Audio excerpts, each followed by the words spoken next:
Kisah Nabi Hud alaihi salam. Setelah peristiwa banjir besar berakhir, Nabi Nuh dan pengikutnya memulai kehidupan yang baru dalam keimanan yang tinggi kepada Allah Subhanahu wa Ta'ala, tanpa gangguan orang-orang kafir. Keturunan mereka kemudian menyebar ke berbagai wilayah yang luas. Ad adalah keturunan Nabi Nuh dan putranya Sam bin Nuh. Keturunan Ad kemudian dikenal sebagai kaum Ad. Kaum Ad bertumbuh tinggi besar, kuat, dan cerdas. Mereka tinggal di daerah dekat Yaman.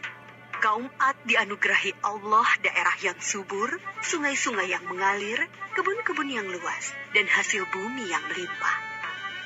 Kaum Ad pandai dalam tata kota dan pemerintahan.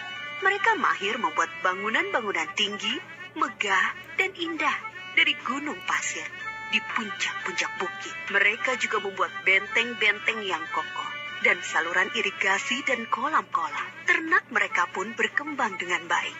Dengan anugerah Allah yang luas dan kerja keras mereka itu, kaum Ad menjadi makmur dan lebih maju dari kaum lainnya, serta lebih disegani. Hal ini membuat mereka sombong dan bermegah-megahan. Mereka menilai kemuliaan berdasarkan kekayaan dan kekuasaan. Pada mulanya, mereka adalah kaum beriman yang menyembah Allah. Lama-kelamaan, mereka mulai menyembah berhala dan patung-patung dari tokoh-tokoh mereka. Berhala yang mereka agungkan adalah Syamut dan Al-Hatar. Mereka menyerang kaum-kaum yang lain di sekitar mereka. Mereka selalu menang dalam peperangan. Mereka berlaku kejam dan sewenang-wenang terhadap para tawanan. Kehidupan sehari-hari mereka kemudian dipenuhi maksiat, penindasan kepada yang lemah, dan kedurhakaan kepada Allah. Di tengah masyarakat yang rusak itulah, Nabi Hud alaihi salam diutus Allah untuk menyampaikan ajarannya. Nabi Hud berasal dari keluarga kaya dan terpandang di kalangan kaum Ad. Akhlaknya mulia, cerdas, dan tidak terpengaruh oleh kerusakan kaumnya. Setelah sampai perintah Allah, mulailah beliau berdakwah mengajak kaumnya untuk kembali menyembah Allah. Hai kaumku, sembahlah Allah, tinggalkanlah berhala-berhala itu. Aku tidak meminta imbalan kepadamu atas semua ini. Upahku hanyalah dari Allah. Nabi Hud berdakwah dengan sabar tanpa putus asa. Tak henti-hentinya mengajak kaumnya untuk bertakwa kepada Allah, agar mereka terhindar dari azab Allah, sehingga mereka tidak mengalami nasib yang sama dengan kaum Nabi Nuh. Tetapi kebanyakan kaum Ad tidak mau mengikuti ajakan Nabi Hud. Mereka bersikeras untuk tetap menyembah berhala.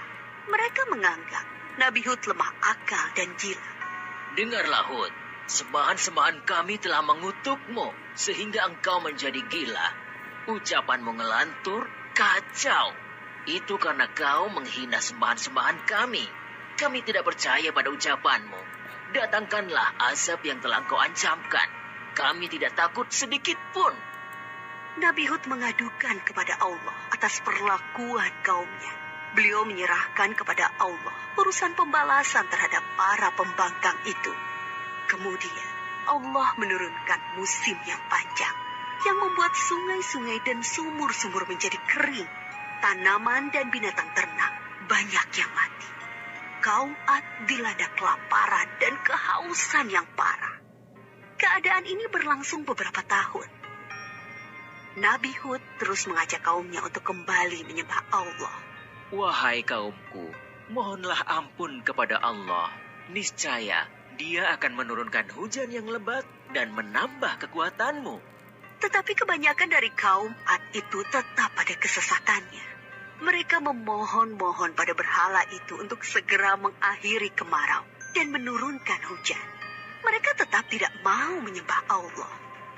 Akhirnya tibalah ketetapan Allah, yaitu azab yang diancamkan kepada mereka.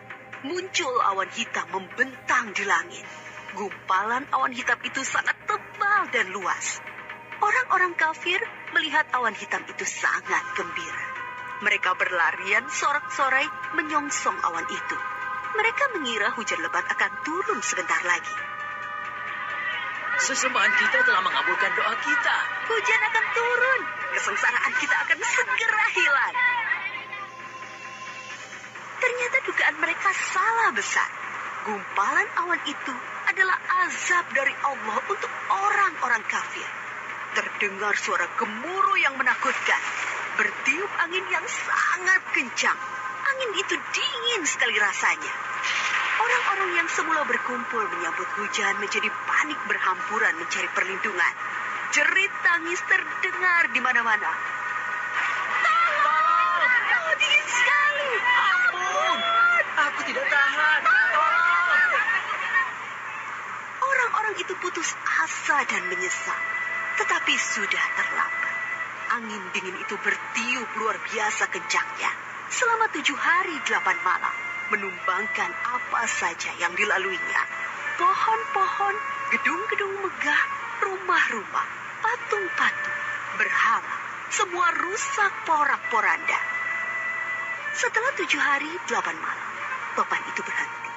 Negeri kaum Ad yang megah telah rusak binasa. Mayat-mayat orang kafir bergelimpangan di mana-mana. Tubuh yang tadinya gagah perkasa menjadi seperti batang pohon yang lapuk. Hanya Nabi Hud dan pengikutnya yang diselamatkan oleh Allah dari azab itu. Mereka kemudian hijrah ke Hadramaut, membangun kehidupan baru di sana. Mereka hidup sejahtera dengan beriman kepada Allah Subhanahu wa Ta'ala. Nabi Hud wafat di tempat baru itu. Kisah Nabi Hud mengajarkan kepada kita bahwa kekayaan, kepandaian, kekuatan tubuh yang dibangga-banggakan kaum Ad akhirnya musnah. Kesombongan dan kesesatan kaum mereka mengundang amarah Allah. Kita harus menjadi umat yang maju dan kuat, tetapi jangan meninggalkan keimanan dan ketakwaan kepada Allah.